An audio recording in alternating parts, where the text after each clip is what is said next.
Yo, where you at? Oh, there you go. There my man's go. Hey, what's good? Y'all thought we was done. We not finished. Y'all know what it is. It's the football manifest. Sunday morning. We got some stuff to talk about. What's good, Bishop? What's good, CC? How y'all doing? WGO, what's going on? What's going on? How y'all living, man? It's your boys back here on the mics once again, and y'all know what it is. It's postseason NFL. Y'all see some things have happened over the last 24 hours, less than 24, well, a little over 24 hours, less than 24 hours, should I say?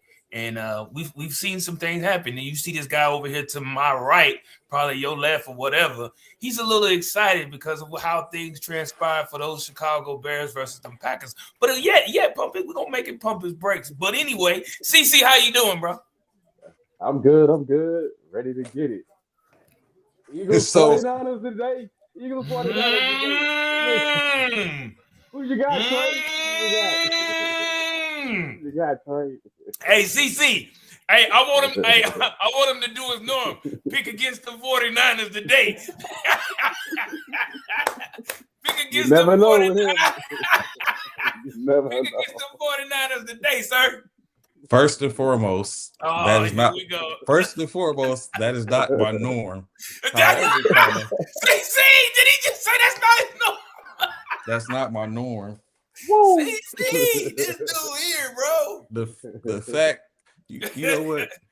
Y'all is what's wrong with society. Y'all is what's wrong with society. Y'all is what is wrong with society. All my life. Let's go, man. Let's go. So what we got? All my life. What Really? we got going on today, like you said, is the yesterday. Let's not jump to it because we got three. It's a triple header today, and there's also a game that's going to be going on Monday night. But let's not get too far ahead in that. We got a little time so we can sit up and talk about the upcoming games. Let's talk about yesterday. Two games, both NFC playoff games. Actually, we're getting a little further ahead. Before we go there. There are a total of 9 teams currently without head coaches, and some in which just popped up in the last couple of days. 2 of those being the Miami Dolphins and the Baltimore Ravens, coupled with the Tennessee Titans, New York Giants, Arizona Cardinals. Who else was it?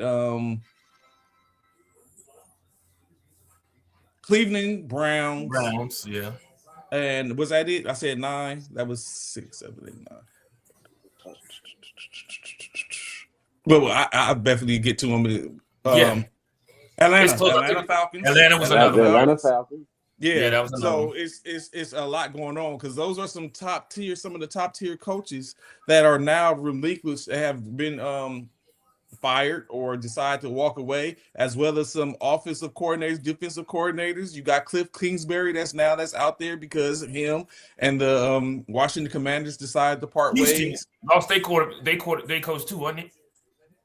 No, Houston got theirs still. Oh, I'm trying to think who that ninth one is. The Raiders. The Raiders, yes, the Raiders, Las Vegas Raiders. So. Yeah. We don't expect to see Pete Carroll back in there, in which they said Pete Carroll basically had a lot of stuff going on in state. He had some people in place that shouldn't have been in place. They felt like there was some nepotism going on.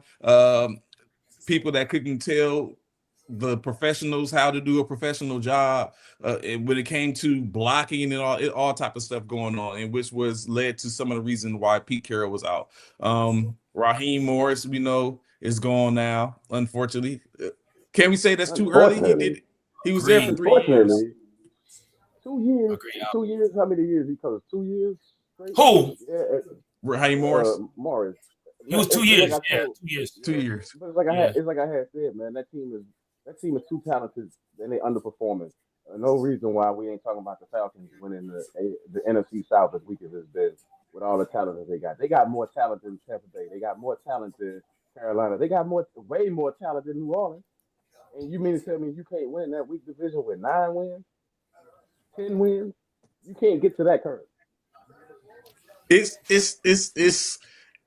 True enough, it's currently it's the weakest division in the NFC at minimum. It's going to be a lot going on. It's going to be a high turnover because now we have people that maybe them going to a different place is going to make a difference. You got and then not as I'm going to pull it up, you got some institutions, I mean some organizations are now have already requested to interview these coaches. Some of these interviews have been confirmed. Initially, I know Jim Harbaugh has said he's going to only only going to look at 3 or 4 organizations in which he's willing to go to. He didn't say which ones those are, but which one do y'all think those are? This is John, not Jim. And I'm sorry. Yeah. For me, Miami. I think Miami is high on this list, and I think the Cleveland Browns don't be on this list because he want to stay in the AFC North, and he wants to, I want to get my get back. I think so I think those two are high on this list.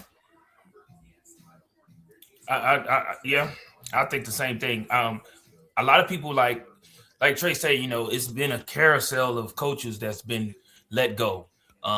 Which I think the biggest surprise was for a lot of people, of course, was Harbaugh.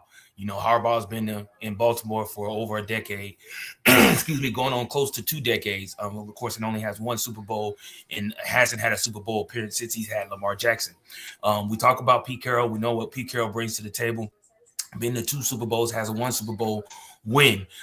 Before Pete Carroll got fired, Harbaugh was fired first. So Harbaugh was the most sought after head coach out there on the market. My question, y'all two fellas, is Pete Carroll just as much sought after as Harbaugh is? Because we do know Pete Carroll's I won't say way, but a bit older than Harbaugh. 72. But right, he's in his 70s. He's 72 in his 70s. So or is Nick Stefanski more higher up than all the other two?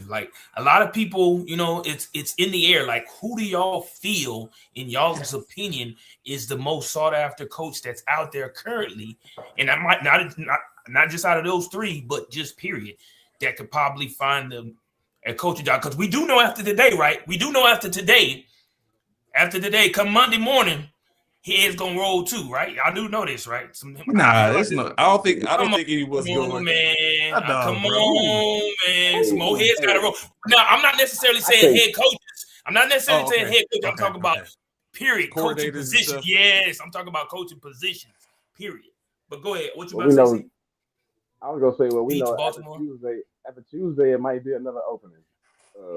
If the Steelers lose that game, I look for them to make a move on Tomlin. I mean, I'm not even joking. Really? I know they traditionally long term, but I think, if you ain't doing it in the postseason, I think they're gonna try to move away from him, or he might just step away from that organization. I'm just saying, I'm looking at Tomlin next if they don't. But see, this is the thing, CC. Tomlin, unlike Harbaugh, Tomlin's been to some more Super Bowls since he's won Super Bowls.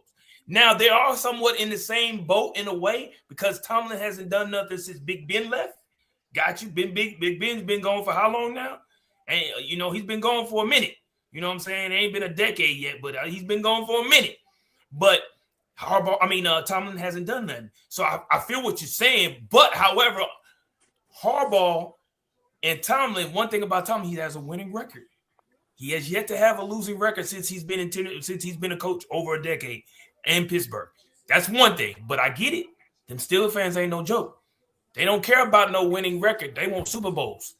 They trying to be on top of one. They one of them fan bases that want to be the top tier fan base with the most Super Bowls out of all. So I get where you're going. Let's just go through a couple of the teams. I mean, some of these teams with who has even been requested, scheduled, or have completed today already. So first, what's going on, Kendrick? So first up, Arizona Cardinals. They've already contacted Thomas Brown, who was the Patriots passing coordinator. They requested an interview with him. Of course, we know if they're in the playoffs still, they have to wait a couple of weeks or till the team is completed to interview. Vance Joseph, from the defensive coordinator from the Denver Broncos, he's already completed his interview. Clint Kubiak, offensive coordinator from the Seattle Seahawks, has been scheduled. Raheem Morris, former Falcons quarterback, head coach, has been scheduled. Matt Nagy, the Chiefs offensive coordinator, has been completed already. As to Robert Saleh, the 49ers defensive coordinator, is scheduled, and Anthony Weaver, defensive coordinator for the Miami Dolphins, additionally has been scheduled. So let's keep in mind, right, and let's not pull any punches. The Rooney Rule is in effect. And if y'all don't know what the Rooney Rule is, basically it means that a person of minority has to be interviewed. At least two people has to be interviewed for these jobs. So although we're hearing a lot of these names that are of ethnic, African American, Latino ethnicity, it could be to fill the Rooney Room as well. Not to say that they're not deserving to be looked at, but this is also something which we have to take in consideration. But from that, Arizona Cardinals alone, do y'all see any fits in there? What do you mean, Clint Kubiak? Kubiak, he's gonna be one of the highest sought after people once whatever the fallout is with Seattle. I think he had Seattle, right? Yeah, he's in Seattle. Whatever happens, he's gonna be a sought after person. He's gonna get one of the 8 jobs. I think he's gonna get either one of the 8 jobs. Pick one, whichever one Harbaugh don't take. Kubiak go have the next one. For real. Additionally, the Atlanta Falcons currently sit at 3. Clint Kubiak comes up again from Seahawks. Aiden Dourde from the defensive coordinator from the Seahawks, as well as Anthony Weaver, the defensive coordinator from the Miami Dolphins. So it seems like Atlanta's going with a defensive mindset. That was the same thing when they picked up Raheem Morris, coming from a defensive coordinator background. Do you think that if this is the way Atlanta has been, do you think it's maybe about time to go a different way? Like, if y'all are the GMs, what are y'all looking for? Do y'all want a offensive tactician, a defensive tactician, someone can stray the lines? What's your mindset? Well, I think it's going to change because they made a big move. The president now of the Atlanta Falcons is Matt Ryan, Mr. Offense himself. Like, probably led Atlanta to, their most potent offensive seasons most of the time in his career. So I think making that move right there is going to change everything offensively for them. So I think whatever coach they get, as long as you got Matty Ice over there, you're going to be all right. It's the move with the same thing I feel with the Raiders with Brady. Like, now you got somebody that's going to help you pick the offense right. You know what I'm saying? Bishop, you feel the same way, or you think defense? Are you going with defensively, offensively, middle of the road? Well, for me, I feel like it's all determined on how my team is played for the season. So, if I'm picking my team in particular, I'm picking my team in particular, the Eagles, right? I'm gonna go with the fact that our offense is good. We got a lot. We got a core of players on the offensive side of the ball. However, our defense it's got some gaps here and there that I feel like that we definitely need to address. But the bad thing is we need to address things on the on the defensive side, but on the offensive side, play calling is horrible. Horrible. Just like Aaron said, we need a new offensive coordinator. So our offense needs to be revamped in regards that's going to fit our type of core players that are on the offensive side of the ball. We, as an offense, went completely away from what got us to the Super Bowl and won the Super Bowl last year. When have y'all seen any, and I'm asking you and Trey, CC, when have y'all seen, or how many times have y'all seen Jalen Hurts do an RPO this season? He hasn't really. He hasn't. That was his go-to last season. He really hasn't done it. We went completely away from the RPO. Completely.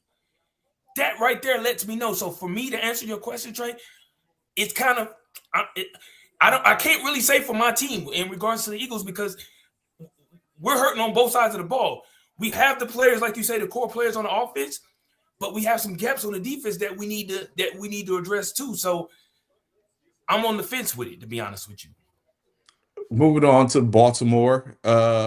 Baltimore's coaches interview currently stand. Joe Brady, the Bills offensive coordinator, has been requested. Brian Flores, Vikings defensive coordinator, requested. Vance Joseph, defensive coordinator, has already been completed.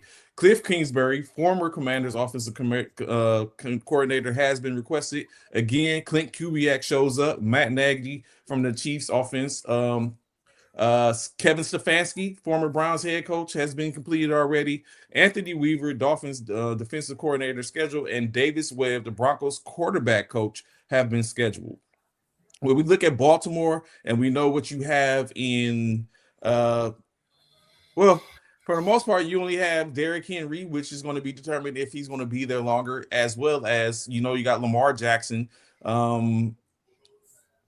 There's some help needed in other areas. You have an anchor in the back back of the defense with Kyle Hamilton. Of these coaches that I just named off, do you see any fits there? Bishop, CC, one of the two for Baltimore. Yeah, defense. We got Brian. It's a lot of defense. I would go Kubiak. Like Kubiak again. Kubiak would be the guy, man. And he's a spot. This is why. You see what he did with Sam Darnold. like 1 year, this one season with Sam Darnold tells you what he could do with a Lamar Jackson. Putting the right pieces. Look, Jackson Smith-Njigba. Was he on anybody's radar? I mean, I think this guy helped the Zay Flowers. I think his team will help. Until they get some other receivers in there, you need somebody like that. I mean, I think that guy he's doing wonderful with what he got. Like you got Jackson Smith-Njigba and Charbonnet running out of the backfield, Kenneth Walker. I mean, and with a Derrick Henry, add another piece with a Derrick Henry. Oh, you'll see some game in Baltimore. You'll see a switch. Now, go ahead, Bishop. I think you're gonna probably say no. I totally agree with. I agree with CC. However, I don't take Pete Carroll off the list. In regards to, I could see Pete Carroll coming out there. And going to Baltimore, and maybe because Pete Carroll, the type of coach he is, I feel like he could probably be an influence to Lamar Jackson in helping him get over that hump. You know what I'm saying? Lamar Jackson just can't get over that one hump to get him, further into the playoffs. And I think Pete Carroll might have a little bit of an influence inside him to be able to get him over the hump. But I do agree with CC. Stefanski could be the better fit. Coming out of Cleveland and whatever, and to help, like he said, you gotta his resume. You've seen what he's been able to do, so it is what it is. So yeah, I agree with CC as well, but I wouldn't mind. I wouldn't be surprised to see Pete C out there at Baltimore as well. I know a lot of people have washed their hands. They feel like Pete Carroll's too old to be coaching any longer, but I don't know how y'all feel about that. Good morning, Miss Jennifer. Welcome to Formation this morning. Good to see you, sis. Glad to have you falling in with us this morning. Jen, what's up?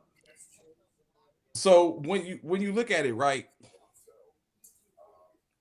So I hear what CC said. I hear what y'all both are saying, right? But as we go through these other couple of teams, what we know is it sounds good, right?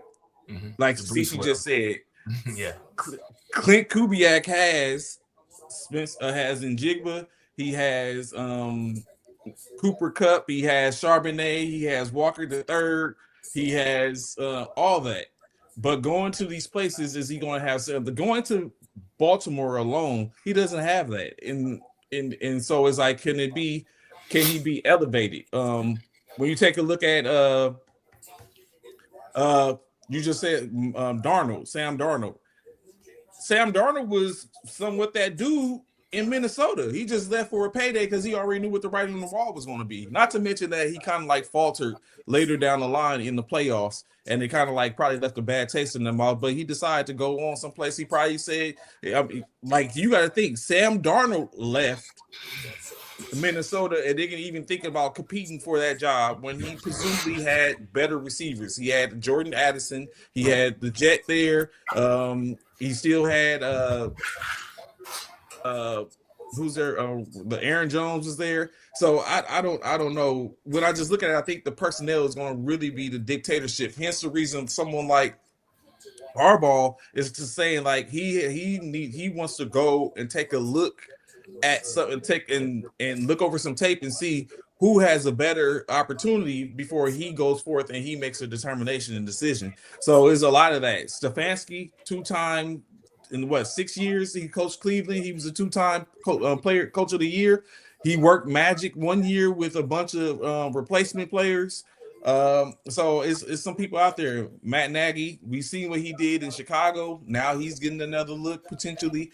So it's going to be a lot. Speaking of such, the Cleveland Browns have asked for adding Doherty from the Seahawks defensive coordinator. He's been requested. Mike McDaniel, former head coach, has been scheduled. Jesse Minter, the Chargers defensive coordinator, has been requested. Todd Monken, Ravens offensive coordinator, has been scheduled.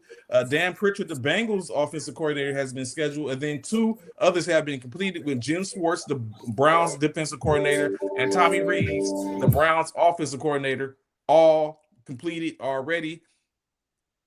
Is there someone else out there that y'all think would be better for the Cleveland Browns, especially in the flux area? Like, they don't even have a quarterback right now. They got potentials, but is there anyone, or are y'all still on Kubiak and Carroll possibly? If I stay away from the Browns, I wouldn't even entertain that job. Like, that job should definitely go. That job should definitely go to somebody. This is just my opinion. It should definitely go to a rookie hire. Somebody new, fresh, that ain't never been a head coach before. Like, Adore might be a good fit there or something, but they got to do something different. Like, Cleveland got to stop doing the same thing. I mean, you brought up Stefanski's resume. Let's just keep it real, man. He got a losing record. I mean, I never seen a coach so hyped up with a losing record overall. Like in 6 seasons, he ain't got a winning record. Yeah, 1 or 2 hot seasons.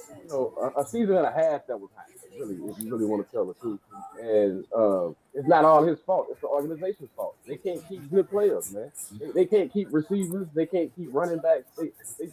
Everything just seems to fall apart with them. They can't keep quarterbacks. They keep going around and around. They've hired more quarterbacks. They've had more quarterbacks than you would think. What's like 40? They pushing 50 almost, ain't that? They almost as old as we is. Until they resolve all those issues up top, they're not going to be a good fit for no coach. So this is my thing, right? And I don't know how true it is, but I saw a post, and this is what I hate about today's social media and society, because you don't know what's true and what's not true. What's credible? Yeah, what's on social media, because you see so much stuff. So I had heard or saw that, of course, Deion Sanders' name had came into the pool of being the head coach, of course, for the Cleveland Browns. Why wouldn't he? His son is there. Of course, but that's why he wouldn't. But then it said it was denied that he didn't get the interview or wasn't offered an opportunity to be the head coach for Cleveland. For Cleveland. So my question is, why isn't Deion Sanders even being considered? Is it because of his resume in Colorado currently, or is it because the fact that his son is the potential starter quarterback at Cleveland? Why isn't he even put in the head coach's pool as being a coach for Cleveland? So you gonna swing at that, CC, or should I? Do you see his record? I mean, he knows his son the best. But that's one player. You got to coach. He knows his son's 2 other players. I got it. Hold on. You say I understand that. What you fail to realize, he also coached a Heisman Trophy winner. He didn't just coach his son. He coached a Heisman Trophy winner too. Don't forget that. That's a part of it. Now, don't forget that part. Yeah. I get it. It's more players on the team outside of his son, but he has a Heisman Trophy winner on his resume. At a school like Colorado,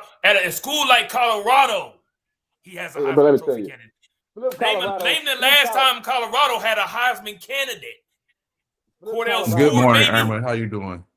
Flip Colorado to a 10-win team, and then we can come back and discuss this, man. But until then, I think Deion pumped the brakes on that. Like, whoa, so we ain't took Colorado to the next level yet. So okay, hold on, real quick though. I say that though. See, Trey, hold on, because you saying that. What team did Mike Vrabel coach? The Tennessee Titans, and he took them to the playoffs several times. Before that, What team got him to being able to be an NFL coach in our way? He was a player, but he was on the Patriots. No, as a matter of fact, you telling me stuff I already know. I said, what team did he coach before coming? For the Patriots. What team did he coach? Please listen to the words that are coming out of my mouth. What team did he coach before coming into the NFL? So he didn't have any head coaching. He didn't have any head coaching experience. However, like he just said, he was the linebackers coach for the Patriots, and then he was in which you can presume just like Bill Belichick at the time was like Nick Saban. What Nick Saban does for head coaches in Alabama. College is what Bill Belichick was doing. Hence the reason Daniels got so many opportunity bites at the apple, and he was trash. So why can't Deion? So that's my whole point, Trey. Why not give him a chance? You saying back that you get off of what you just said? First and foremost, everyone deserves a chance because you never know what could potentially pop up. However, what you have to take in, just like social norms go about and stuff like that, there's those norms that's in the league. And so with those norms in the league, what I believe is that Deion doesn't fit that bill right now because, like CeCe said, he hasn't been the most successful at Colorado. And then for him to even in this particular instance, let's just keep it like that because we was talking about Cleveland. For him to go to Cleveland where his son is, I don't know if that's what you want to do in your head coach because, like you just said, because at in-state is Deion could go to Cleveland and they could ship Shedeur off, and you know what I'm saying. So it's like because he doesn't have any really dog in that fight because it's on the general manager. You know what I'm saying. Now you would hope that we talked about before that the general managers and the coach have a rapport to where you wouldn't ship my son off unless the general manager just believe I think it's fair so you don't lose the locker room. Like, is Shedeur, like, we understand that Shedeur was the better quarterback this year, but what happens if a new Deshaun Watson, new and improved, you know what I'm saying, revitalized Deshaun Watson come in? Now you have to, like, Shedeur might have beat out them, but now you didn't compete against Deshaun Watson or seeing what Deshaun Watson could bring to the table this late in his career, or who else or anyone else that's on the market that a GM might see. So I think that goes into why him, but like we just said, Deion hasn't been approached from what we understand for any organization. So maybe everyone has the same mindset and thought like maybe Deion isn't ready yet for the NFL, and they're gonna keep him and he's gonna continue to be in Colorado for now. I mean, don't get me wrong. I get everything in which y'all saying, and I'm not necessarily saying Deion is a Deion deserves, yeah. I'm not saying that. Would you give him an opportunity in Philadelphia? Oh, Deion? Yeah, I would. You know what? Sirianni? Hell yeah. Hell yeah. You know I don't like Sirianni. Yeah, hell yeah. Sirianni inherited that damn team. Hell yeah. But you know where I think Deion would. Where I really believe Deion head coach or coordinator, head coach, or coordinator. He could be either one. But one team I really feel like he could go to, and he could strive and be that person for that team. And when I tell you, they would probably blow up and probably would get their owner what he's looking for and why he hasn't stepped down. Yeah. Go ahead, smile, CeCe, because you already know where I'm going with this. You already know what I'm going with. If Deion was to be the head coach of the Dallas Cowboys, that's why I put my head down. I already of the Dallas Cowboys. Jerry Jones, y'all heard what Jerry Jones just said this past week, right? What his bucket list is before he leave this earth. Y'all heard what he had to say. I know CeCe probably did. I don't know if you heard it, Trey. Jerry Jones wants to be the winningest owner of all owners. That's why Jerry has not done anything other than that in regards to why he does the things he does. He has stated he wants to be the winningest Super Bowl owner of all time. Currently, we know that's who? Robert Kraft with 6. Jerry Jones has 3. Jerry Jones has 3. He has 3 more to tie Robert, 4 more to surpass Robert. Jerry Jones is in his 80s. I'm just saying. Yeah. So what Jerry Jones has stated, in which he said I heard him because every morning on my way to work I listen to sports talk radio, and so and per that of I forget what the name of the outlet that covers the Cowboys out there. He was on the show and he said that he realized his errors and what happened with the whole Michael Parsons and everything like that, the lack of spending and everything. So he's saying that he's out of his own mouth. He stated that he doesn't have too much more time. He's still He still listens to the radio. come on, guy. There's like you guys. I mean, do you not have serious? Do you not have serious radio? I'm with you, Trey. I do too. I listen to it too. So Anthony always trolling, but yeah, I know. But he always troll me. You know what I'm saying? Like, y'all can't do no wrong. I said, it's always me. Whether it's Anthony, whether it's Eric, like it's all like y'all can't do no wrong, bro. I swear. I swear to goodness, you just say, Lord have mercy all my life. But but when you come back to it, Jerry has stated that he doesn't have time really. He's getting older. It's only so much. So I think, you know what I'm saying, which I don't know, is that the good thing for CC? I don't know if you think that's a good thing, because is he gonna just be willy-nilly just giving it out to whomever because people think it is, or is he going to do due diligence and find right pieces? I don't think that Williams was a bad piece when you look at it for Micah. In-state Micah ended up getting injured to still made the all-pro list. Let me say this though, Trey. And I want to hear CC's point on what you were saying, but just to interrupt real quick. This, after that statement about what he said in regards to wanting to be the winningest owner of all NFL owners, it makes me now know why he is probably making the decisions in which he's making. Because he, like you just stated, he stated on the radio show, he doesn't have very much time.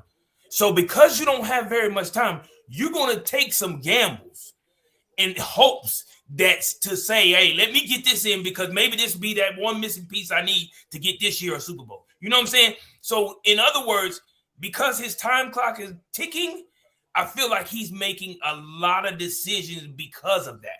Not necessarily making sense, football sense in it, but so far as making sense because he knows that time clock is ticking. So let me make these transactions. And see we know for a fact, and CC, I feel that you spin after this. What we know for a fact is the litmus test is going to be if he lets Pickens walk out that door. If he lets Pickens walk out that door, then I'm not listening. CC, go ahead. Well, it's going to be tough to keep Pickens because they're about to throw. Some teams are about to throw a boatload of money. As soon as the money can start rolling, I don't think we can compete. I think because of the salary cap, because of where we at those ends, we can't really compete for Pickens. So we just gotta hope Pickens choose us. Like it's one of those things. We gotta hope Pickens turn down some money to stay there. Because, because we know how high up we are on the salary cap. We know how close we are to those luxury taxes and stuff like that. But I will say this, man. The biggest part of Jerry Jones is always underestimated to me, man. Is his ability in the draft. Like him and Steven, they got a good thing, man. We drafted some good players. We drafted Michael Parsons. Y'all got to keep in mind, we drafted Trayvon Diggs when they was hot. The Blands, the Ron Blands and stuff. This is all Jerry them drafting. They missed with the Mozzie, whatever his name is, but they ain't really missed too much. Over the years, he's been pretty good. Brandon Aubrey, yeah. Yeah, so I think he's gonna get some picks in the draft this upcoming season that'll probably help the team out a little bit. And we, like I said, we got our fingers crossed. As a Cowboy fan, my fingers are crossed on this Pickens deal. For real. So continue on with the rest of the head coaches, a couple other teams. The Las Vegas Raiders really haven't did too much or anything like that. In all actuality, all their potentials have been interviewed right now, that being Vance Joseph, defensive coordinator for the Broncos, Clint Kubiak, Matt Nagy, and last is Davis Webb, the Broncos head coach, which has been requested. But he's completed Vance Joseph, Kubiak, and Nagy already in that aspect, which is a bunch of 2 offensive coordinators, 1 defensive coordinator. They're going to coordinator right, or given the opportunity for a rookie head coach, as we were saying. Do you think this is a good move for the Las Vegas Raiders? Instead of going with a seasoned head coach, they're going with the coordinators to etch their way. Man, Raiders need a lot of help, bro. Raiders need to start from the ground up, bro.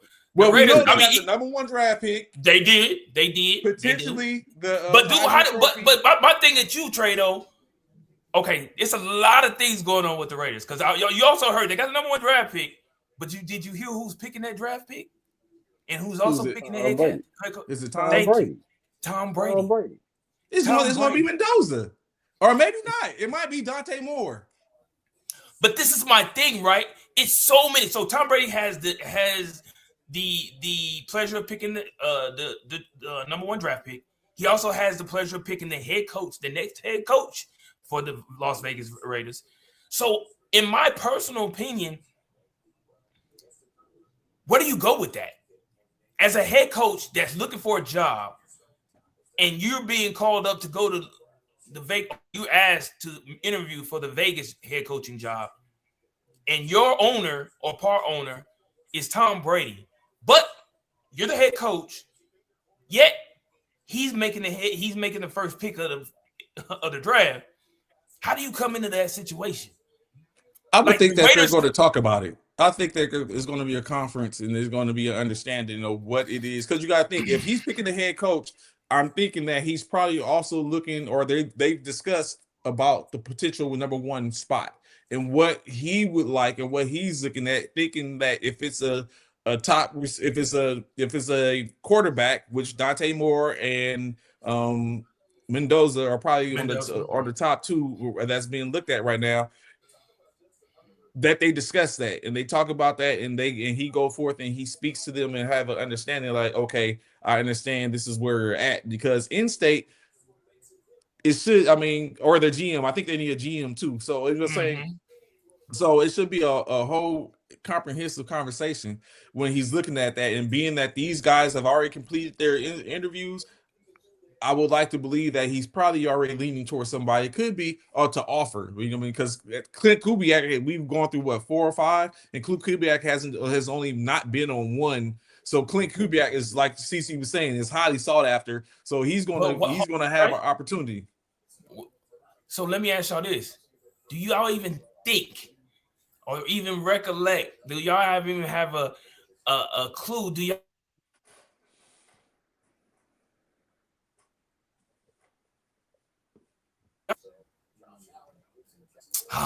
My bad. Do y'all even think that, in your opinion, that Tom Brady may even consider Bill at all? No. No. Mo was like, no. Mo was like, no. Really? Come on, man. Really? No, but listen why I say this. Listen why I say this. Because listen to this. This is why I say this. The tables have turned. I was your quarterback. You told me everything I needed to do. Yes, I had some say-so. However, I had to listen to you because you were the head coach. Role reversal. I pick you. I am now the owner, partial owner of the Vegas Raiders. You have to partially listen to me. We have been able to win 6 Super Bowls together. That's not a coincidence. That's not. Now, depending on who, if like just what Trey just said, you and I can sit down as owner and coach and talk about this first pick. In our minds, we are 2 of the greatest to ever do it in NFL history. Why wouldn't that be considered? Because Bill ain't gonna consider it. we know. Even if Brady extended that opportunity, we know Bill's gonna turn it down because Bill is used to having complete control. Bill ain't used to listening to nobody. That's the problem that you have with Bill Belichick is like, will he ever humble himself to listen to somebody, man? Because he ain't never have to. You know, Mm. like I don't know. It's gonna be hard for that leopard to change his spots, man. That's all. I get that. I just think that's in my personal opinion, I think that's a perfect recipe for success in Vegas. Yeah, I get it. Yeah. Yeah. I mean, in my opinion, that's just me. But Because Bill ain't gonna humble they are the trash of trash right now. Like Vegas is the trash of trash. So Ain't nothing but up now. For the Raiders. It is. For the Raiders. Yeah, it really is. It really is. And then you got Genty over there who's just being wasted. He's being wasted. I think he's better than I think he was overhyped, but I think he's better than what you've seen. I do too. Because of the school he came from. I said that from the beginning. I mean, he did what he did. Don't get me wrong. I'm not trying to downplay his accolades and what he did in college. I'm not. But from the school in which he came from, I do think they overhyped him a bit. But he's still a good back. Yeah. Don't get me wrong. But he's still gonna be better than what he's doing right now. Facts. This season. Facts. Facts. And which it maybe Clint Kubiak might be the first thought, but we see. Moving on to Miami, they currently have 3 coaches that they're looking at. One has already been completed, that being Clint Kubiak. The other 2 in which he has Chris Shula, the Browns defensive coordinator, has been requested, and he has Robert Saleh, the 49ers defensive coordinator, that have been requested as well. So that is the Miami Dolphins currently, which is interesting. They sit up and go to that well again. They poached Mike McDaniels from the 49ers for the head coaching spot. They fired him, and now they're spinning the block on Saleh. Interestingly enough, they have already laid on their GM when they selected John Eric Sullivan, the Packers VP of personnel. He has been hired, so he's going to be their GM going forward. So now he's in play as well as Mr. Ross in reference to selecting the quarterbacks, the coaches, in which I'm very sure. I wonder, does others end up entering? Like we said, it's not over. We're just in the first round. What if Michael LaFleur get fired? Right? He just said after his debacle from last night. LaFleur, does he turn it on his head like we thought Harbaugh would? It's more to be said. I thought about that. The New York Giants have Lou Anarumo, the defensive coordinator for the defensive coordinator for the Colts has been requested. Vance Joseph has already completed his. Clint Kubiak has been scheduled. Mike McCarthy has entered the conversation. He is being looked at for the New York Giants. He's been scheduled. Raheem Morris has been scheduled. Antonio Pierce, from the former head coach from the Raiders, has been completed. I think it's a Rooney Rule selection. Darren Rizzi, I'm just saying. Shout out to Antonio Pierce. He is a former Giant. So, correct. And which so it has legs. The DeMeco Ryan effect. You know what I mean? Like he coaches for the team he played for. So maybe that's what they was looking at. Darren Rizzi. Is that the new thing right now? You coach for the team you used to play for? Is that the new thing? I mean, so many coaches. It's like that's the newest thing. Is that the newest thing now? Go back to the team in which you used to play for recently and coach for. So alumnus, I guess it's the ideal is the alumnus DNA. Exactly. Look at Vrabel, right? What you say, Trey? I'm sorry. Yeah, what? Yeah, it's the alumnus DNA. Like you said, like Vrabel, he turned around like we knew Kraft was going to spin that block, but in the sense of Vrabel wasn't a bad selection. Like CC said earlier, he went and turned water into wine in Tennessee until he exited. So then he chilled for a second and then spun the block and came back. So no different, because their initial one, the head coach that they fired before that, was of the Belichick Patriot way DNA, and now that Vrabel was there, Daniels was there, so it's still the same thing. Darren Rizzi, the Broncos assistant head coach, has been requested, and Kevin Stefanski has been completed already when it comes to the New York Giants. So what's Anthony saying? Do you trade the number 1 pick to get 4 picks, then trade Crosby to get 2 picks so you have an extra 6 to rebuild your future? Are you taking it? I think you do trade Crosby. I think you move Crosby because you take you don't plan on winning. Yeah, if you don't plan on winning no time. But hold on. But if you gotta get him. But hold on. Win, but Max Crosby, ain't that the quarterback? The defensive end. I'm thinking about. You know what? I'm thinking about somebody else. Okay. You got to give him a chance to win. You got to give him a chance to win in the latter part of his career, man. So I think that's the move. I think I think that's where the loyalty shows up with some of these organizations is when they get off those players and they give them a chance to go somewhere to succeed.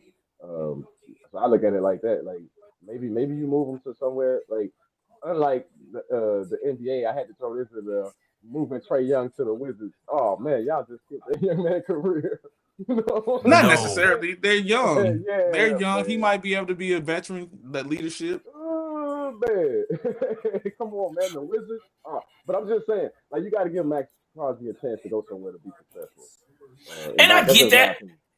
I get that, but this is my thing. This is my only problem with that, though, CC, right here. What the question was, do you trade the number one pick to get 4 picks? Now you're trading the number one. You don't know what 4 picks you're getting out of that for that Well, number one you pick. gonna know what the picks is. You just don't know because they're probably not gonna all be in the same year. You will probably get their They'll probably get their first round pick, and then going to probably get some first round pick, maybe a second round pick, and then maybe 2 first round picks in the previous in following years.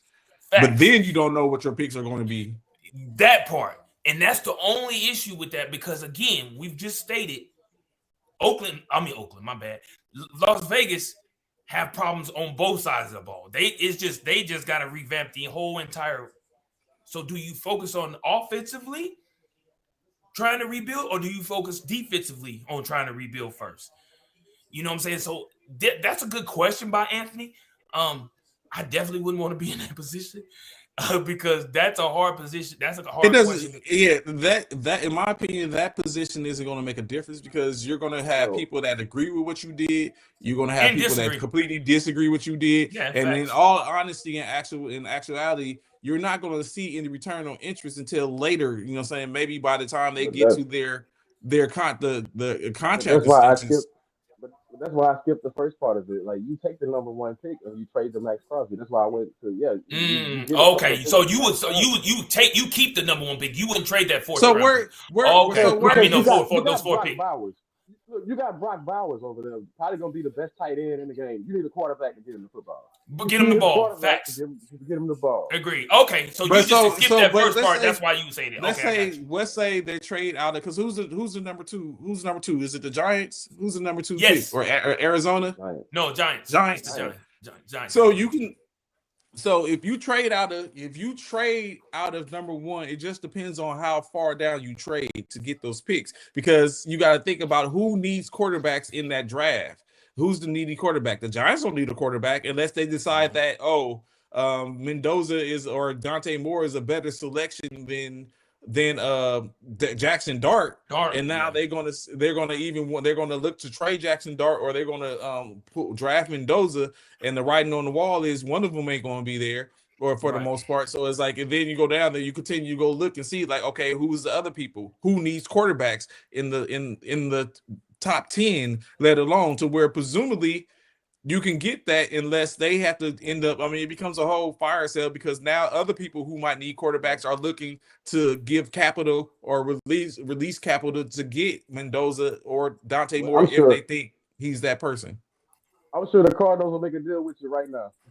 I'm sure the Cardinals will make. Because they're gonna move on from Kyler Murray, man. So, and now but Kyler Murray comes in. So do you bring? They almost have to. So I think there's a lot of. So it's not. I don't think it's the worst decision, because, like you said, it's one play. It's one, and is Mendoza that person? That dude, you know what I'm saying? Right. That dude, yes, right. Mendoza, that dude that he can value him at. Because if Mendoza craps the bed, you got 4 other reasons to look at. Like, okay, maybe one of these. If one, all you need is for one to hit to sit up and equal what it is, and then hopefully maybe the other one. So I don't know. I just think it depends on who it is that you're moving back from, where you're moving back to, and who's ahead of that to see. Because but we know when people start talking, someone else will go ahead and give up something to move in there to get that quarterback or those quarterbacks. I think the still at quarterback in the draft is not going to be Mendoza. It's not going to be Dante Moore. I think it's going to be that 5th-year senior guy that's trying to play a 6th year in college. I think he's going to be a steal if he goes on the draft. Yeah, instead of trying. Why is he trying to go for a 6th year in college? Trinidad. Going on to the pros. Because he can make money. He can make more money being there. But I think they denied him. I think you're a pro already. Did you say he a pro already? He already a 5th-year senior, man. You a But pro think about already. it. So it's old boy though. So it's Look old at boy what they from did for Bo Nix. Bo they Nix. did do Bo Nix. Look what it did for Bo Nix, legitly. It Like those repetitions, like that. It doesn't hurt, yeah. It does, but the does only COVID bad. year count though? You know, the COVID year they didn't really play. What do you mean? schedules and stuff. Oh, right. Oh, you talking about as far as schedule. But this is the thing. The only bad thing about that, like it's beneficial. The only bad thing about that is, God forbid you get hurt or have a major injury. That's the only bad thing about that. Man, you get a major injury, you're done, bro. Like Michael Penix. Speaking of which, but we saw an extra year didn't help Matt Leinart. Matt Leinart was hot in his history. You know, who? That 1 year, Matt Leinart. Remember Matt Leinart? And he chose himself extra year in college. Matt Leinart. Where did that get him? Yeah, look, Trey ain't gonna do that. Trey ain't gonna do that. Trey ain't gonna say nothing about that one. In state, come on out. In state, USC is solidified. So we can whatever. Matt Leinart is solidified as a college player because he's a Heisman. He won back to him. What happened to that pro? I mean, he's not that. It didn't transfer over. It didn't come over to the. I don't think so. You got to take into consideration when we look at that and just be thinking about it, not making an excuse for him, but who was he drafted by? Who did he was drafted by? He was drafted by the Houston Texans, who was an expansion team the year he came out. So you know what I'm saying. And then so at that point, by that point, he was damaged goods. By the time he got to another team, there's so much stuff in which we can unpack and unravel today. Just in general, my thing was, where would he have went that year before? He chose. He came out. Yeah, that position. He stayed an extra year in college, but he should have came on out. Like if he came out right on time, then maybe we having a different discussion about. But he wouldn't have been if he would have came out. He wouldn't have been the number 1 draft pick either. It wouldn't have mattered. Like you still would have been top 10, and you would have went. Yeah, he would have been. He would have been top 5 possibly. At the time, you feel what I mean? You would have went to a better organization, but you chose to stay, and you put yourself into that. You know, you locked yourself into that. Same thing for Caleb Williams. Caleb Williams, had he waited and played that last year at USC, where would he have been? Where would he have went? He would have been in Carolina or something like that. He wouldn't have been in Chicago. Right. I think Chicago was good for him. It's turning out that Chicago was good for me. It didn't look good. It didn't look promising at first. It didn't look promising at first. Yeah. So lastly, in this coaching carousel with the teams, the Tennessee Titans has an extensive list. Lou Anarumo, the coach, defensive coordinator, has already been completed. Jason Garrett has entered into the conversation. He has been completed. Jeff Hafley, the Packers defensive coordinator, has been requested. Van Joseph has been completed. Cliff Kingsbury has been requested. Mike McCarthy scheduled.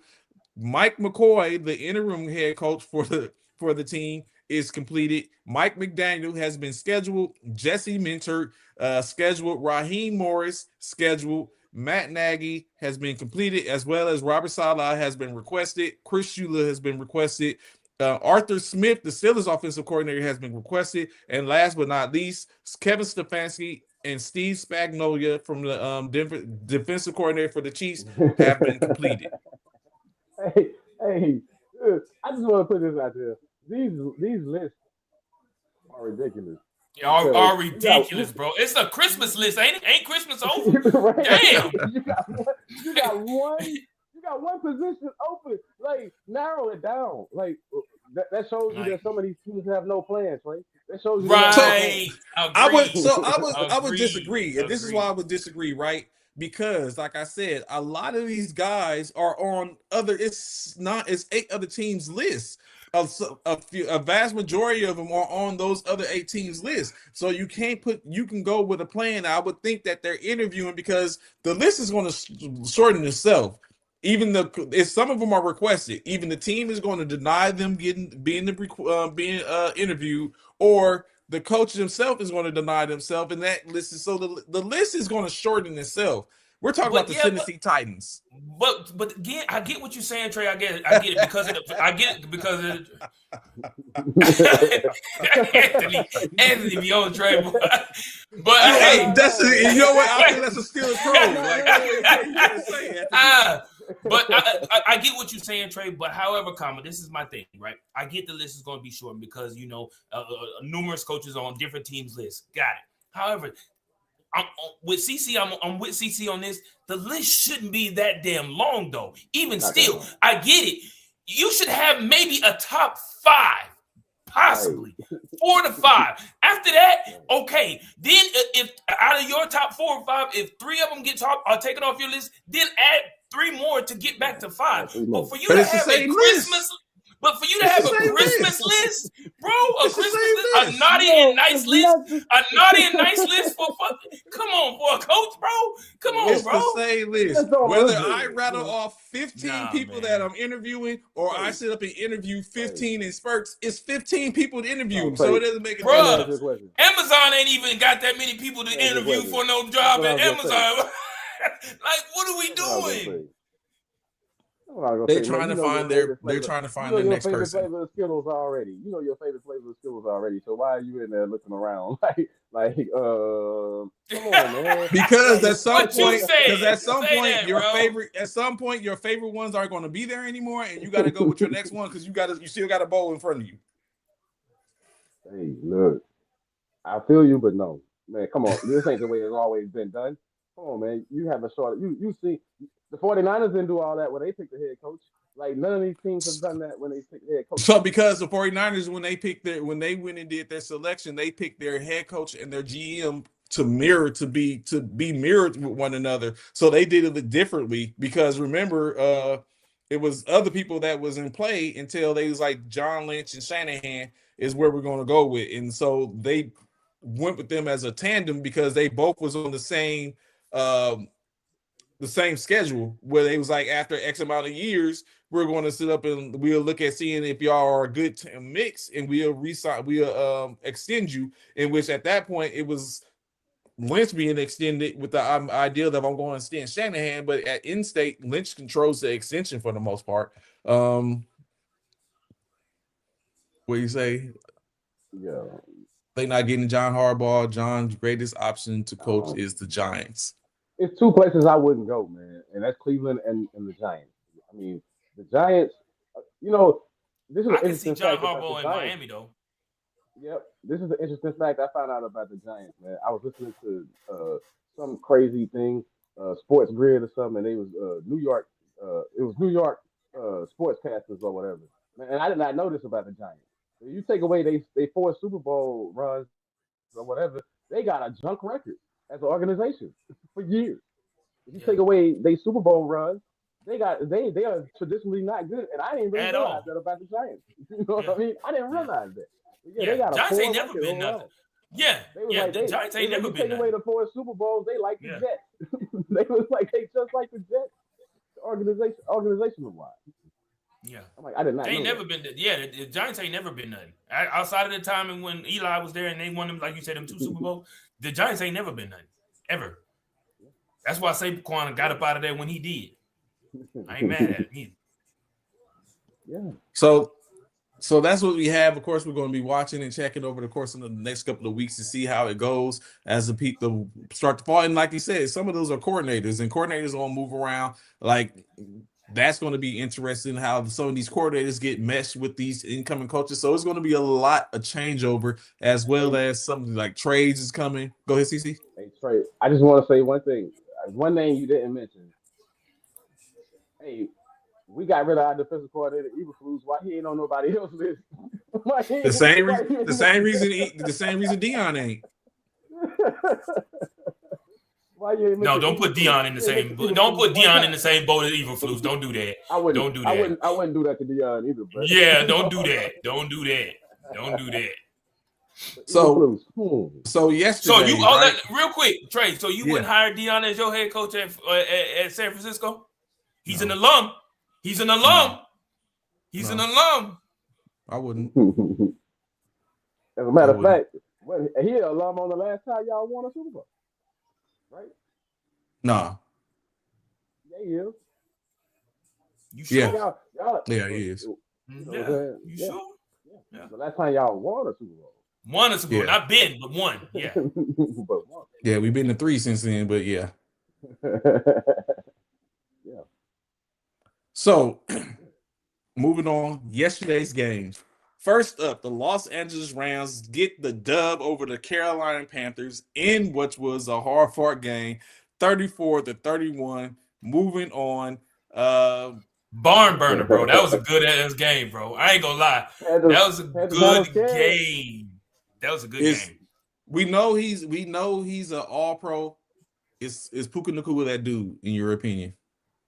Now, Puka Nacua dropped a major catch. They came out with a win, but Puka Nacua dropped a major catch. And I was like, if they don't win this game, that's going to come back to bite him. But they end up winning.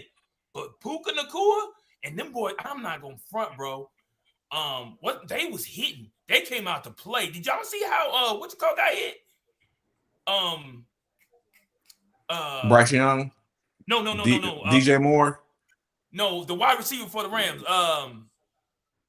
Not Puka, but Devontae Adams? Yes. Did y'all see how he got popped? Bro, he held on to that thing, but I think he even went out. I think he had to go through concussion protocol for a second because he got hit. Them boys was not playing, bro. They were not playing. That was a great. That's how you end. That's how you come out. That's how you come off on the end of the season, bro. Put everything out on the line, man. Because I'm gonna tell you this. Well, Stafford was not looking good. He had some moments where I was like, Stafford, 24 for 42, 304 yards passing, 57 completion percentage, 3 touchdowns, 1 interception, and 1 sack, 93 rating overall. Now, there were moments when I get those numbers, I get all of that, but there was moments where he was just like, ooh, like, what are you looking at, bro? Like, what are you doing? Now, he was under pressure. They was putting it on him. But, man, that was an amazing an amazing game. I enjoyed every bit of that game. Now, let me run down Panthers right quick, and then I got a question for y'all and see what y'all say. The Panthers, Bryce Young was 21 for 40, 264 yards, 52 complete rates, 1 touchdown, 1 interception, 2 sacks on the day. When you're looking at it, right, as I was just looking at, do you guys believe that, and I see what Anthony said, Bryce, you can tell Bryce Young's final drive showed that he's not ready. He needs more work. And so 2 questions. The first question is, do you think the utilization on Puka Nacua is too high? No. Why would you say? Why would that even be a question? I mean, why did you feel like that was a question? Because isn't that what you do? Isn't that what you want from your go-to? He's the number 1 receiver, right? Or is he not? Are you saying is he the number 1 in your opinion, or Devontae? No, Puka was number 1. I thought Puka was number 1 after his rookie year. Hell, during his rookie year. Okay, I think he's supplanted. That's why they was able to let go Kupp. Like we got this dude. We don't need you. And then they brought in Devontae. So Puka, I think Puka sent Kupp on his way when he showed that he had. So, but still, I think I asked that because they rushing him. They're doing to him like San Francisco used to do Debo, which Debo they can like, and it's wear and tear on the body. So that's why I asked the question. And secondly, CC, you don't think so either? No, I don't think so. T.O. once caught 20-something passes in a game. like I don't want to hear it. No excuses. Go out there and do your job. We trying to win. You get paid. You get paid. You getting paid millions of dollars to be out here and do that. So yeah, and in my opinion, just off of what CC saying, when you are being utilized like that, what does that mean for you? That means when it comes contract time, as long as you can keep up that type of status, bro, it's time to get paid. It's time to get paid because he's still in his rookie contract. Yes, he is. Yes, it's time to get paid, bro. Watch they let him walk, or some people gonna throw some money at him. Somebody gonna throw. That would be crazy. Somebody gonna definitely throw money at him. We're gonna see Nacua in the star. Don't do that. Don't do that. Don't do that. Don't do that. Don't do that. Don't do that. Don't do. They don't need that. They gotta worry about what they gotta worry about already over there with them. They don't need. They don't need Puka. They trying to sign. He's like, so Pickens don't want to come here. That we got another. Look cool. Let's go. Yeah, no. Hell no. A whole luau going on. Hell no. So the other question was, when you look at Bryce Young, what do y'all think about quarterbacks now starting to develop? Because Bryce Young didn't look hot the first couple of years. Would you say that he started, even that he's kind of like developing and becoming a better quarterback at this point? I do. I hear what Anthony is saying. The last drive, but y'all got to keep him. You got to keep in mind, Anthony. They was sending everybody at Bryce. They were sending everybody. I watched the last drive. They were sending everybody at Bryce. Bryce ran out of every play. Bryce had to run out of the pocket trying to get rid of the ball. He was trying his best not to take a sack because all they had to do was get in field goal range to even get to tie the game. They needed a field goal to tie the game. That was it. It was 34-31. They didn't need a touchdown. All they needed to do was to move the ball. I think it was a total of maybe 26, maybe 30 yards total to even attempt the field goal. So Bryce was running for his life. So they was bringing everything at him. So I understand partially what you're saying, Anthony, in regards to, he wasn't ready, but they have to help him out a bit. They got to help him out. His line, I think the Panthers need to address their offensive line a little bit more, and find ways to protect and get Bryce Young some more protection out back there. Because Bryce Young did what he did. These the Rams, bro, and he did what he did against they was in that game. The Rams had to fight back.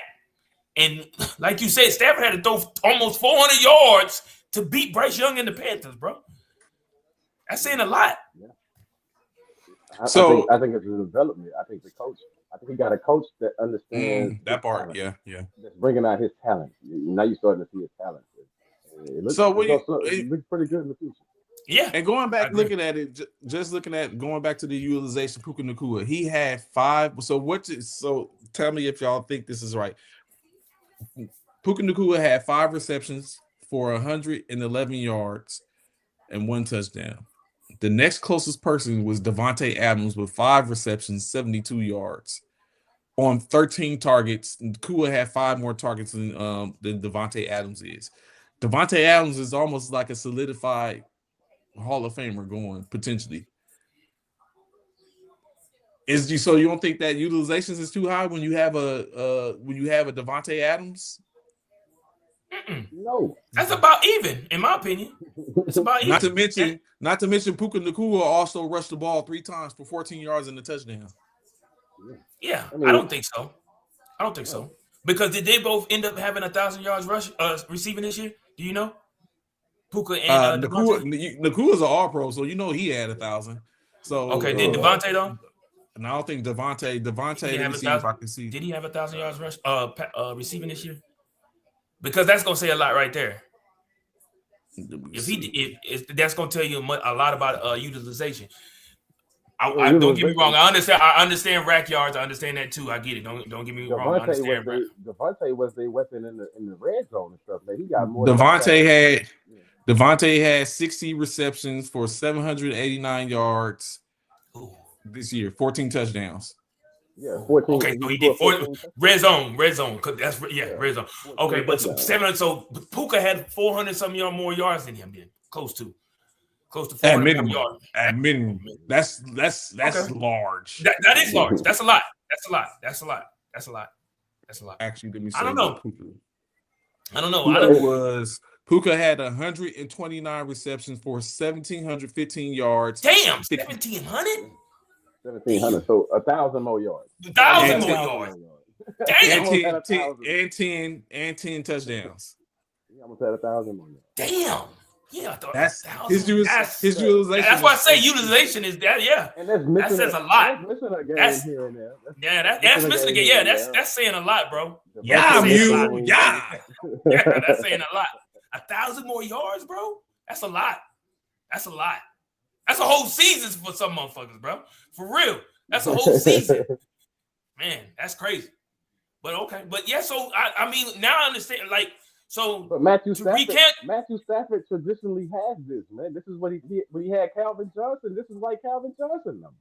This is like, that's no different than Cooper Kupp numbers. You know what I mean? Like Matthew Stafford has this when he's the quarterback of a team, he got a receiver that he can put the ball to.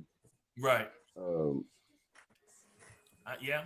I mean, when you look at it like that and you hear the numbers what Trey just provided, it does sound like Puka Nacua is getting overworked, bro. Like, for real. He's like, it do sound like he's getting overworked, bro. Like, seriously. 1,700 yards, that's oof. And the closest was 700. Yeah, that's did they have 1,000? Did they have 1,000-yard rusher? No, they no. You didn't even have 1,000-yard rusher either? No, Oh, I don't wow. think Tyre was that Kyron Williams. Tyron, yeah. I don't think. Oh wow, Tyron yeah, that's a Williams lot. and, That's a lot, then. they went to the kid that came out of Michigan a couple of years ago. Yeah. That's saying a lot. And Then. Yeah. Puka Like Nacua Paul or is, something like that. bruh. I'm very sure he's gonna probably hold out, or maybe not. He's Puka Nacua is due to make $1.2 million. Oh hell no. Hell no. He's due to make Hell 1.2 million. He's due to make 1.2 million. Now that's overwork. That part, bro. And he's not due to become a free agent till next year. So this is his next season is his this coming season is his contract season. Man, they should extend him. They should extend him. They gonna extend him. They ain't got no choice. Don't give him the paper. They ain't got no choice, bro. So is it? And if nobody say nothing, Matthew Stafford should be right up there at the door talking about, hey, look, bro, look at these numbers. Yeah. Actually, it's funny you say that. Him and Matt both become free agents in 2027. Oh, But the wow. difference is Matthew Stafford is making $48 million. Yeah. Ooh, God. That's what. Woo! But when you look at it, yeah. Now when you put the numbers and the money behind it, Puka Nacua, yeah, you are being overworked and underpaid. Yeah. After you listen So to this all would be of one of that, those yeah. times. This would be one of those times where you sign off on him holding out. Hell yeah. Hell yeah. Hell yeah. That still isn't What? that time. No. Yes, it is. Bruh. When is the time, Trey? When is the never time? a time. It's never a time. When is the You time? don't Never a time. Trey, it has to be Because a time. if you not that dude, then you ain't sitting up and talking that. Is he yin not and that yin. dude? Is he not that dude? He You is said that it. dude. I'm saying, but if you're not that dude, you're not talking that yin yang then. So don't talk it now. Serve out. We'll take care of you when No. the time when it's your time. We'll take care of you. Chill. No. Yeah, No. Tyron Williams did get over 1,000. But Oh, he did. Oh, he It's did? crazy.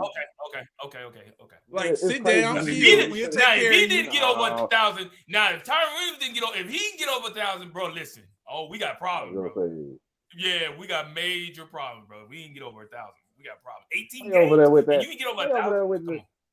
That's the most Trey, old man, school Trey be on attitude that I've heard. nonsense, man. Trey be on No, that nonsense, bro. Trey be on I that just nonsense. try to set the table so that way it's going to be even across the board. So if we're going to take care of you, like my word is going to be my bond. We're going to take care of you because what some of the situation be is that players be worried about getting injured in their contract year, Is and that- the team is Is going that to not do it. legitimate though to be worried about? I that? mean, But, like you it's a shouldn't. business. You don't get It's a paid. Right, it is a business. business, And so right. people, but me if I'm the head coach, if I'm the GM, because the head coach really doesn't make a difference. If I'm Right. the GM and then because we got the player personnels and all that type of stuff. If I'm the GM, I want my word to be my bond. So if you're Facts. putting up the numbers and you taking care of us, then my expectation is to take care of you. Now I don't know what take care of you look like for you.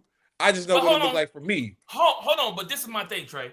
You don't hold out as a player until the numbers in which you sent me doesn't match up with what I think I should be making in my But head. you're a rookie. This is a rookie. I don't care. My numbers don't show I'm a rookie. My Because- numbers don't. And you gotta take in My numbers consideration. don't show I'm a Puka rookie. Nacua was a 4th round pick, I don't so care. that's why he get paid. And Tom Brady was a what? And Tom Brady was a what? Yeah, right. But he ain't make money either. But he's the GOAT though. Playing. But he's the GOAT, though. But he's the GOAT. Yeah, over 6-round player, time, but he's yeah, the it GOAT. became that. Over So that like, time, come it on, became bro. Puka Nacua, man. This dude, Trey is something else, bro. Don't Trey, get- for real, don't Trey get is yourself something just- else, bro. I just hold the line, right? I will hold the line. I No, will, bro. and because Yeah, over right. time, go He ahead, already CC. has injuries. He already has injuries in his first 3-4 years. Like he's been in and out of the lineup. So you want to keep taking that risk and not get your bread? No. That part, he got a family. But again, bro. if you know, That part, bro. if you know that I'm going to take care of you, then it I ain't don't nothing. know that. How do I know that, though? First of all, how Yeah, do for I know real. that? How Exactly. do I know that? How do I know that? I mean, you don't. That You don't talking know ain't until you know. bullshit. Until you know. Jerry Exactly. Jones talking is bullshit. You know that, Trey. Right. Talking is bullshit. Do I see it in black and white? Talking is You BS. know what I'm Jerry saying? Jones. I ain't putting it in black and white till it's time I to go. see. You See, ain't getting it in black and white put till it in it's black time and to go. white. You know what? I will put it in black and white. No, I'm not putting it in black and white because there's a reason. Because people will use that. It'd be like so. Right, they but supposed to. Come on, but Trey. it's like I said, if my word is my bond. But like I just said, it's a business. No, and that's look at why they me, do CC. it. No, where's my boy? Hell no. Hell Yeah, no one wants to nothing hear in your that. word. I understand Hell that completely. no. Hell I can understand no. that Look at what completely. happened No to- one wants to hear that. Look, But y'all I'm going like, through it. The 49ers, y'all just went through it with Brandon Ayuk. Where does that get the player? and he where does that get burnt the us. organization? He burnt us. Where does that get the, you know what I mean? He burnt, and that's Where what I'm does that saying. get It goes both ways. He burnt us.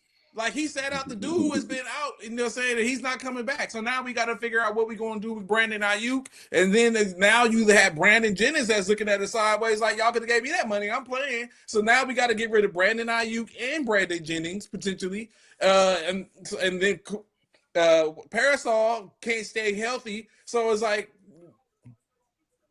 Yeah, I don't know. exactly. But Brandon Ayuk burnt us. And And that's why. Don't get me wrong. That's why. I partially understand what you're saying because it's like you said, it's a business. It is a business, but we have to mutually agree on some type of term.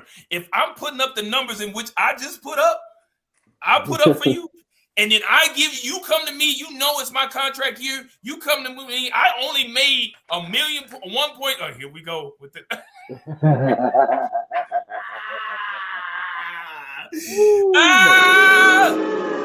You might want to tear that one up.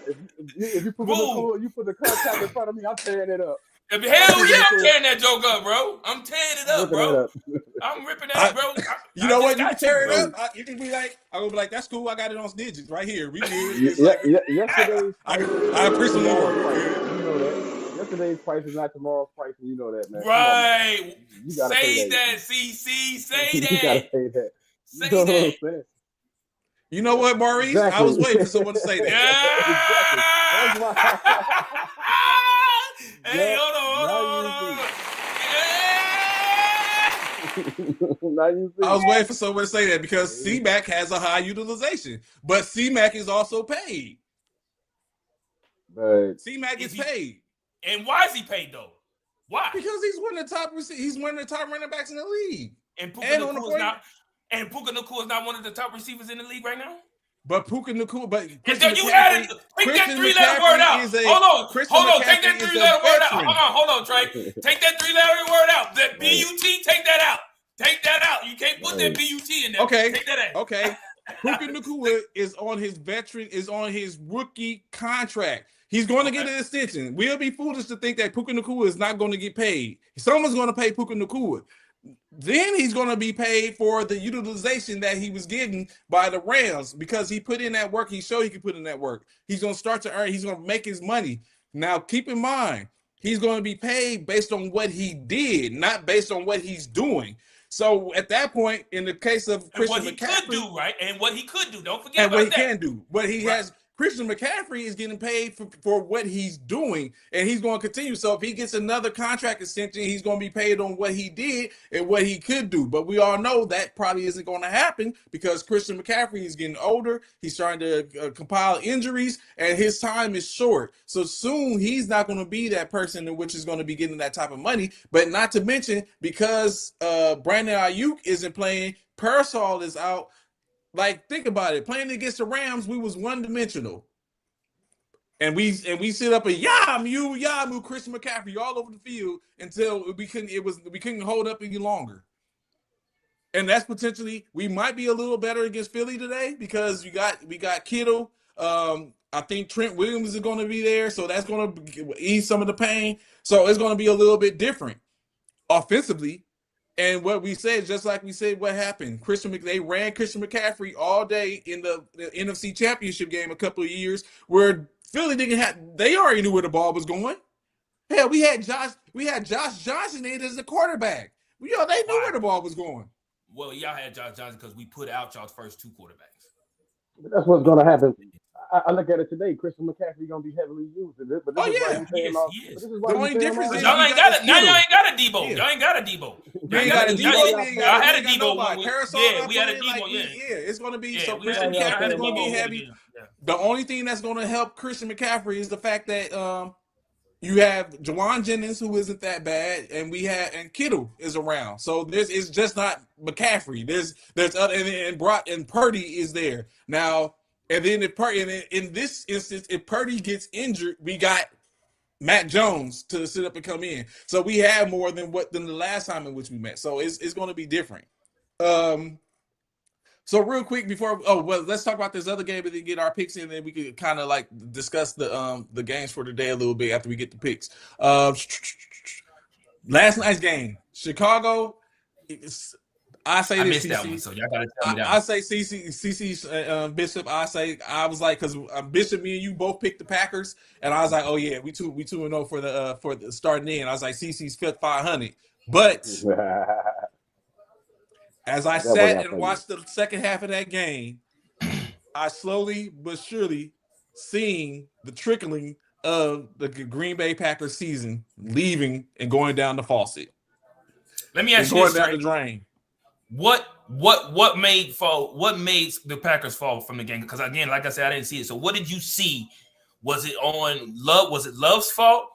Was it the coaching? What made them falter to the Chicago drop? I don't know if CC agreed, but some of it definitely was drop passes. Passes in certain situations in which was dropped.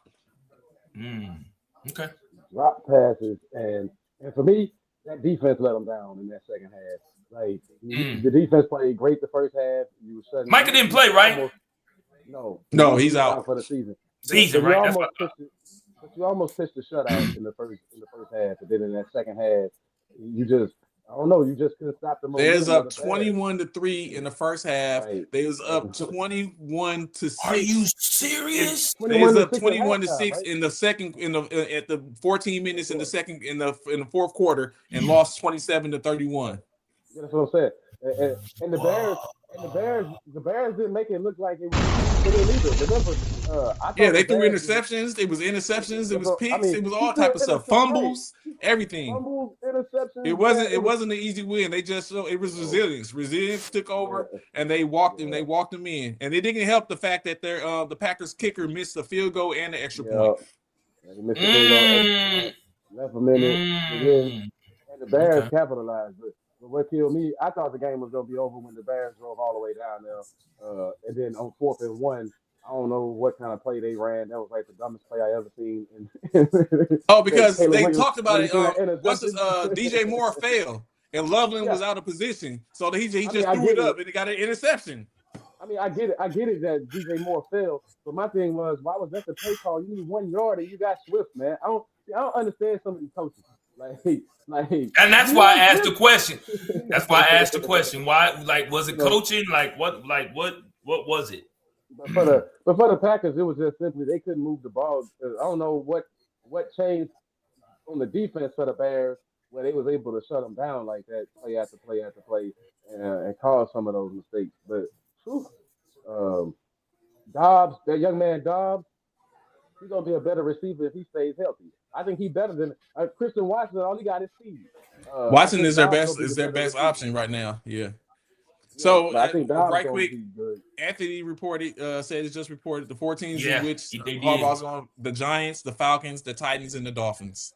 I told you. I bet you. I said the Dolphins. I said Harbaugh. What? I can see him in the Dolphins. Now I don't know if Tua is going to be a good fit. I don't know if Tua gonna be a good fit for him. They're gonna But I move. can They're see gonna him- move. They're gonna move on from Tua.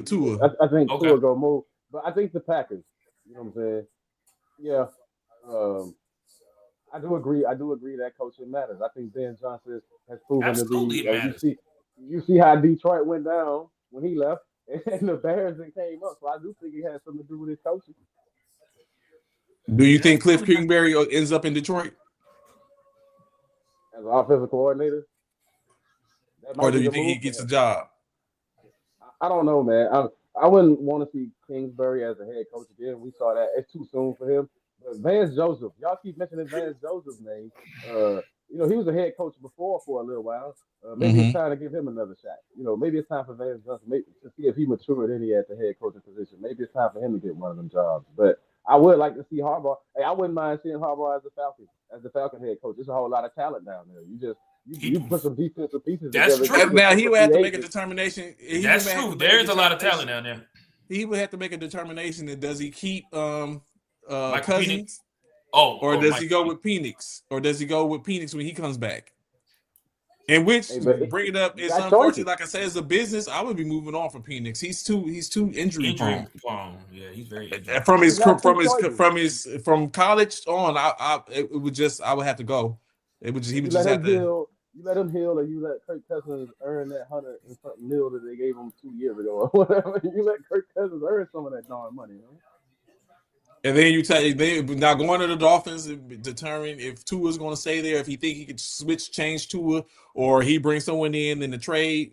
I mean, the new GM, he's probably already looking at that, which I'm very sure is going to be a discussion. What you think about Tua and what and been that back door where they. I know if it was me, we discussed. I was like, yeah, we're gonna go ahead and move on from Tua. Man, Tua should have packed his bags when McDaniels packed his. Like, they should have been on the same plane out of town. See you. So for today, right, 3 games. We can pick those picks and then speak about it though as one of the games is getting ready to start. Hey, real quick, Trey. Real quick, Yeah. before I just want to give a correction because I know we have people following us. I want y'all to know, man. Let me give y'all a correction. The Las Vegas Raiders does have the first pick. However, it is not the Giants that have the second pick. I got the New Yorks mixed up. It's the Jets.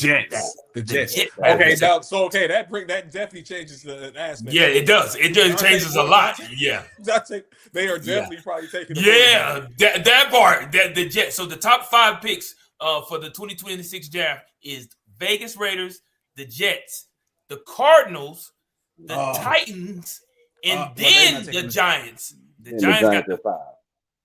And you know what? Keeping it 100, all 5 of those potentially could go at a quarterback. Yep. My bad. I don't know if y'all heard me. The Giants had we heard you. Okay, they got the 5th pick. I was just saying, keeping it 100, all 5 of those could potentially go after a quarterback. Right. If they think Dante Moore or Mendoza is better, or like CC said, Chambliss, or like y'all said, Trinidad Chambliss, or any of that. Like they legitimately can be, any of them can be picked up. Mm-hmm. Dangerous. Hey, Quentin Ewers might get a shot down there in Miami, though.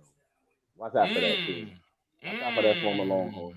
Yeah, Quentin Ewers might get a shot. I heard that nugget you just threw. I seen it. Okay. Find out all about Quentin Ewers.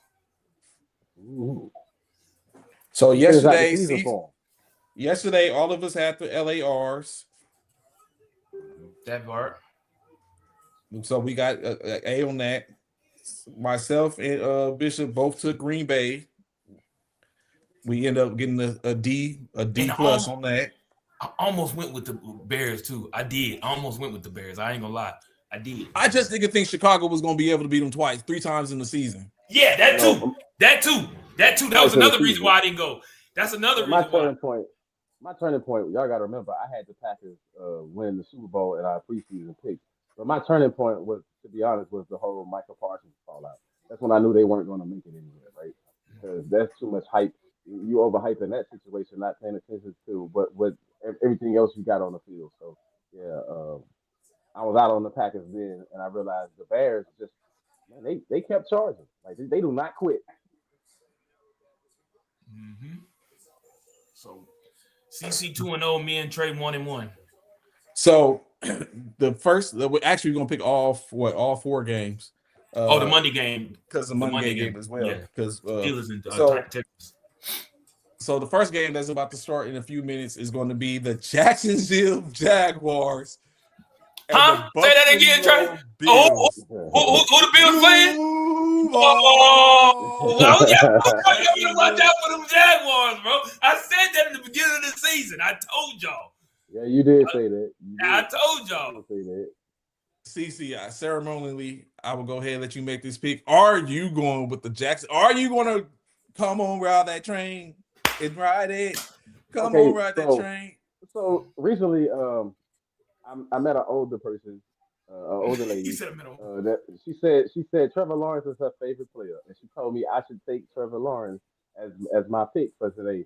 But I'm going with Josh Allen and the Buffalo Bills. What? Wow! Well, I hope she on here. You saw that? How he did you? I hope she on here. I hope she listening. I hope she listening too. You see that? Oh, if we get her name, Shorty gonna tag her. Yeah, she'll definitely tag her. Like did all that to say. Go. Who you got? I got Jacksonville. You know what? I'm going with Jacksonville too, man. Yeah, I got to, man. I was going to be on the same stuff that CC was on, but I was like, bruh. I got to. Yeah, I got to go with Jacksonville, bro. I got to. I've been saying it. I've said what I said about Jacksonville. There's no way I can't. I'm gonna go against Jacksonville. I can't do that. That would be wrong of me to go against Jacksonville. Buffalo, it's gonna be a good game. They playing in Jacksonville. I'm taking the Duval. Let's go, Jacksonville. So, of course, CC in good fashion is taking it against the grain. Next up, in which I believe he's going to, I don't know if I'm going to go against the grain or CC's going to go against the grain. Okay. You know I'm not going against the grain. You know that. What is not going to happen is I'm not going against the grain. Ladies and gentlemen, this is the moment I've been waiting for. You got the 49er fan, the sometime 49er fan over there. We're going to wait till you make it sick. And then we got the Eagles fan. We got an Eagles diehard, so we about to see what's going on. Let it go. The Eagles, yeah, let it go. We about to see what's going on. Let it go. Yeah. So, CC, we already know where it is. Are you going to go with the Bay Area Bandits or the Philly Phenoms? Where is your allegiance lying for the second game of the game? I don't like neither. The game. I don't like neither team. Of course you don't. Of course you don't. I gotta pick one. So I'm gonna keep it in the NFC East, and I'm gonna go with the home team. I'm taking the Eagles. I'm going with the home team. Fly, Eagles! Fly! Let's go! Let's go! Fly, Eagles, fly! Let's go. So we have games we're coaching today, and so actually we're going to be out doing practice with the girls first up during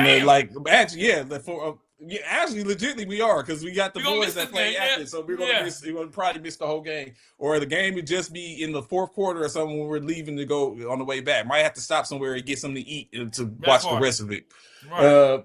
But of course, like you said, I'm 49ers.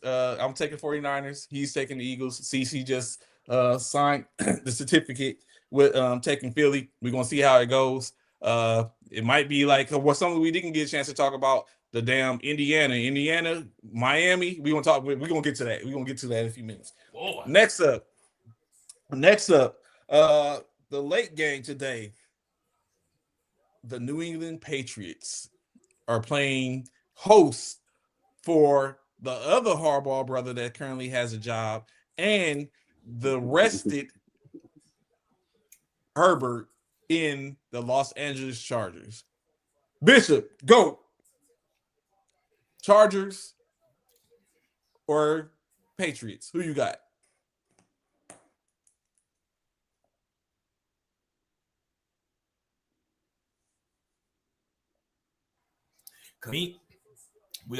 This is a hard game to pick because for me, we all know about Drake May. You know, CC was hot on Drake May for a minute. A lot of people was hot on Drake May, but we know Harbaugh, his other half, I'm talking about his brother, lost the job. So I feel like he may have a little chip on his shoulder. So I'm going with the Chargers. Going with the Chargers. On the road. CC, are you picking? Are Gotta you make a going with statement, bro. another? You going with might get another LA fired. team? See, I got Justin Herbert behind me. Look like he's running for his life out there. That's what he's gonna be doing today against that Vrabel defense. I'm taking the Patriots. Drake May, baby. Drake May. You know, CC was gonna go with the Patriots because Drake May, baby. Yeah. Oh yeah. Like Bishop said, this is a hard one. I so want to go with the Patriots, but then, like you said, there's out of all the games, I think there's going to be something in which there's going to be a game that's going to provide something to where it's like unexpected, and I think this could be that game with the Los Angeles Chargers. So, but Drake May has been. You know what?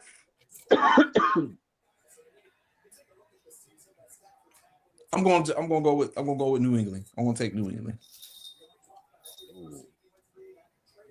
I'm going to take New England.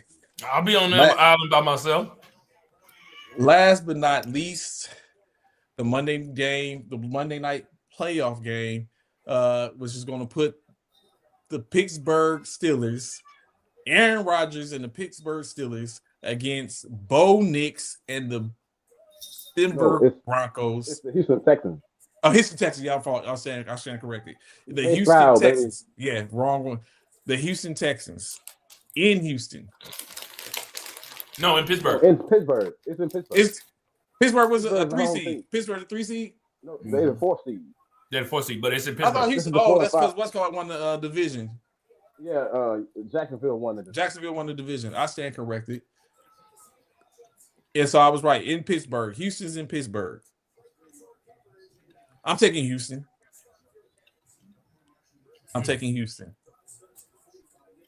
Yeah, I'm gonna ride with Houston on this one. Defense wins ball games. I'm very big on defense. Defense wins ball games. So I don't think this is going to change anything. And I don't think Pittsburgh has a chance, honestly.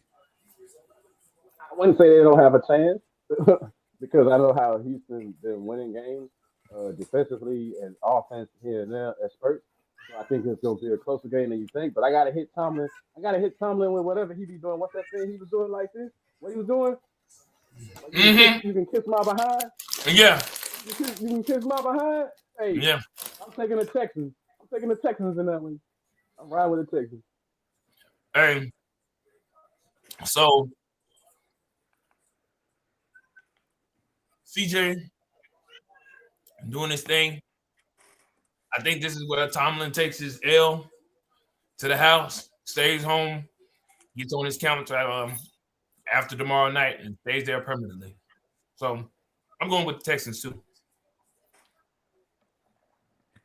Houston, it is. Now, before I go into the what's called it, what do y'all think? Who do y'all think is the front runners for these the postseason, the post awards, the seasonal awards, MVP, Rookie of the Year, Offensive Player of the Year, Defensive Player of the Year, Head Coach for the Big Six? Coaching gonna be the toughest one because there's so many good coaches this year that flip teams. The Bears went from 5-12 last year to 12-5. 11-6 or whatever. Then you look at Jacksonville was 4-13. I think they 13-4 this year. Cohen, yeah. I mean, and then you came. Kyle Shanahan did a great job with the Wounded Warriors over there. Like, man, it's too many to pick from, right? Vrabel went. New England went from 4-13 to, you know what I mean? 13-4, whatever. 4-3, whatever their record is. So man, it's just too many. Like that one's gonna be hard to pick. I mean, how you pick one? Right. Like it's so many. You might have co-coach MVPs. I mean, co-coach of the year or something this year. Matthew Stafford is clearly the front runner for MVP, though. Really? Yeah, he clearly the front runner. My thoughts is it's going to be Drake May. I mean, I would like it to be Drake May, but we know how this thing works. Matthew Stafford is going to be that guy. I think it's Matthews too. I think it's Matthew. What about Rookie of the Year, Offensive Rookie of the Year? Ooh. Hey, I'm gonna throw a name out there that y'all go probably say, nah, not really, but Tyler Show, whatever his name is, that'll be my pick, the quarterback in New Orleans. Yeah, because once he got his start, he came on, and I ain't really see a whole lot of other rookies do a whole lot. Ibuka was good early on. Ibuka was good early on, but not late. I think it would be Ibuka, honestly. Yeah, it's gonna be hard to beat out Puka in my opinion. 1,700 yards receiving. No, Ibuka for Ibuka, the Oh, tight end, Ibuka. the rookie of the Tampa year. Bay. Oh, y'all talking about rookie? That's right. I thought you said offensive player. That's right. You said rookie of the year. Yeah, I'm sticking with that Tyler Shuck, but you might be right though. Defensive rookie of the year. Oh man, I don't even know. I'm gonna be honest. I don't even know that one. But you know what? Actually, someone else we didn't say. Torrey McMillan. I think he might actually have a better chance than Ibuka. Well, he said like a Carolina rookie record for receiving, or whatever. He said a Carolina rookie record for receiving yards or whatever. So he got a shot, but I think it's a quarterback league. That's why I went with Show. I think any chance they get it to give it to a quarterback, they're gonna give it to a quarterback, no matter what their thing is. And as far as defensive rookie of the year, it's a toss up. Like I didn't really see a lot of good defensive rookies this year, all the way across the board. I thought it was gonna be Abdul Carter, but he took his stuff out the running with his ankle. You know what I mean? Like he took his stuff out the running just by being, late to practice or no shows and stuff. So yeah, who you got for defensive rookie of the year? I think it's going to be Schlesinger, the linebacker in Cleveland. Between him and Pierce didn't do bad for Atlanta, but I think Schlesinger might be able to get the edge. Maybe, and then having Myles Garrett as a teammate is not a bad thing. Shout out to Myles Garrett for winning the sack record. You know what? What do y'all think about the conversation that's being had? Because saying that Myles Garrett did it with 17 games as opposed to other people doing it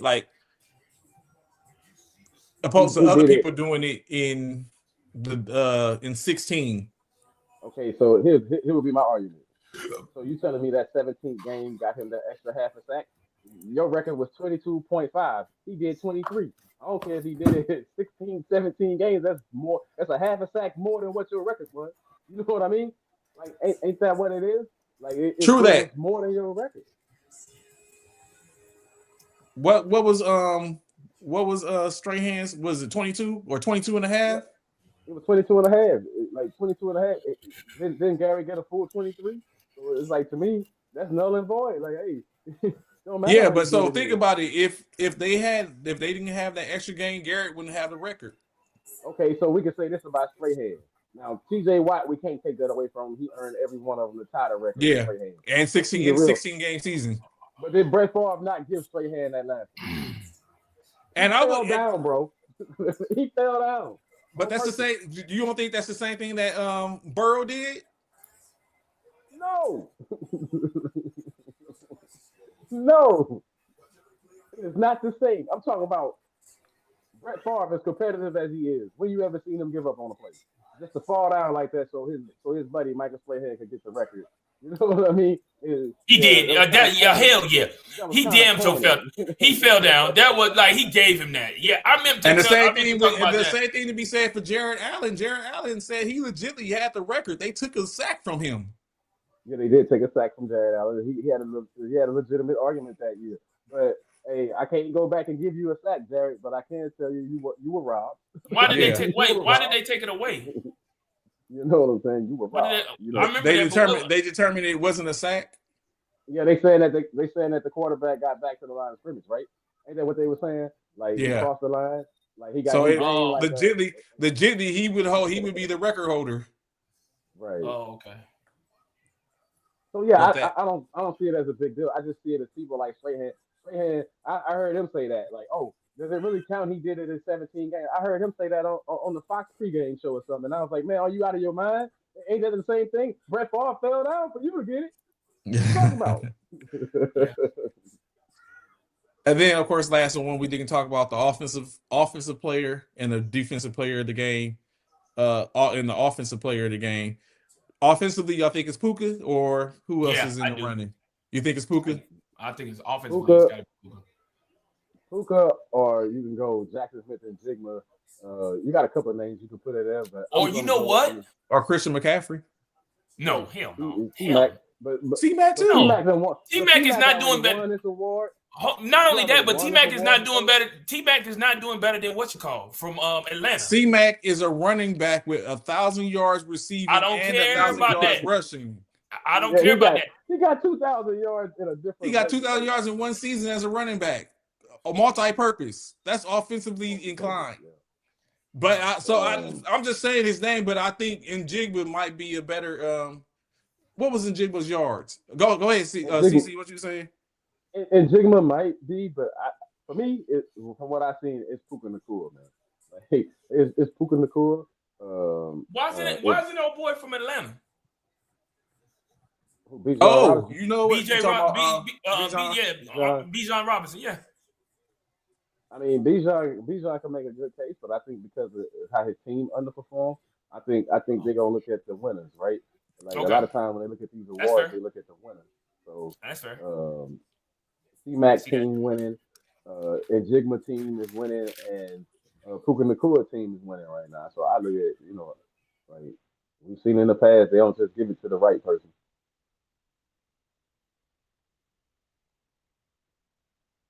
Y'all froze? 1,800 Oh, yards geez, receiving, with 10 touchdowns. He had how many yards receiving? 1793. So he just outpaced Nacua. Just barely though. They got the same amount of touchdowns. So that's same why that amount of one's gonna be hard touchdowns. to pick.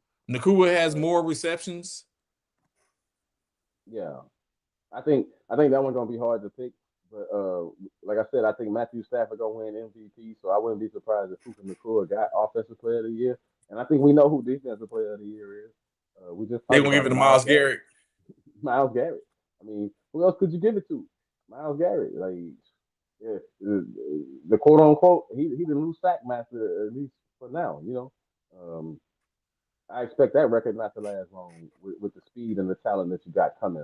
In a couple of years we'll be talking either Verse or Parsons or somebody breaking that record. Yeah, because Parsons was on pace. So yeah, we'll be talking crucial stuff. Let's see. Oh, where's it at? Receiving. So far this game, not a lot of action. There's not a lot of action. Someone just went down. Oh, he's back up. So yeah. So real quick, before we get out of here, let's see. I got 3 hours before I got to be out at the field.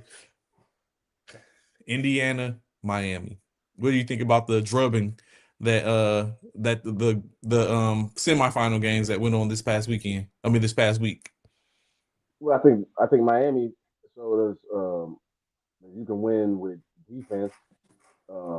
I felt bad for Ole Miss. I would have liked to see Ole Miss with a steady coaching core because they still put up a heck of a fight, considering all the shifts and the transitions, with the coaching staff and stuff like that. And I think Lane Kiffin didn't think that those young men were going to win the first round, which is why we now know that he let his coaches coach, his assistants coach, because he thought they were going to lose that first round. Kind of shady on his part to mess up a team like that. But take nothing away from Miami. Miami, they didn't look good in that win, and that's just my opinion. They didn't look good at all in that game. But like I said, they had the better defense, and they held on to get a win. And that Indiana game, Oregon, come on, Duck. They look lame. They look like lame ducks. Like that was pitiful to be a semifinal game. That's like I can't remember what semifinal game it was, but you saw a blowout like that. That's like when you get to the national. That's like the national championship between TCU and Georgia that year or whatever. Just a complete beatdown. Like nowhere. Dante Moore made so many mistakes in that game. It was like, and y'all talking about him going high in the draft. Like you got to clean up some stuff. I know it's one game. Don't get me wrong, But you got to clean up a lot of that stuff. Yeah, Mendoza clearly he got the better defense, so he gonna always look a little bit better when he don't have to take the same risk that Moore had to take. So it's gonna be a good national championship game though, and I'm leaning towards Miami, baby. You going with defense? Underdog, 10 versus 1. I mean, I wouldn't be mad if Indiana did something they never did in life, but I think Miami just good. Up, picked off, up. I think Duval, go ahead and yell Duval or whatever. He just got picked off. Bad pass by Trevor Lawrence. Where's the GOAT? Talking that noise, man. Where's Bishop? Talking that noise. He's in the background. So you going with Miami? So I don't know yet because I would have thought anyone else prior to Indiana would have took care of business, and they haven't. And all Indiana has done is got stronger and stronger down the stretch. But like you said, defense. Miami, those two defensive ends have shown to be potent, but just like the same thing with Miami with Indiana against Alabama, that defense was potent initially, and then slowly but surely they chipped away, and next thing you know, it was a downslide, it was an onslaught. So I don't know, maybe it might be Indiana's year, 2 years in a row. Last year they didn't get a chance to show. This year they with a whole different quarterback, it's different. I already see they're in the portal and have picked up a quarterback already that potentially that's going to probably battle the younger brother from Mendoza for the starting position. So I think this will be his swan song. He gonna pull the you don't think he could pull a Burrow? Well, they got good defense. Man. Indiana got a good defense, so it's gonna come down to defense. And I think the key gonna be the field goal kicker. I think Miami got a better field goal kicker. He can kick for a better distance. But I also think Mendoza. My thing with Mendoza is that he ain't seen a defense like what Miami's gonna bring. We can say that Ohio State defense in that Big Ten championship was the closest thing, but no. What you're saying is the speed of these guys, and then he doesn't really have top-notch receivers like that. Let's just keep it real. He don't have top-notch receivers that even Oregon had, in my opinion.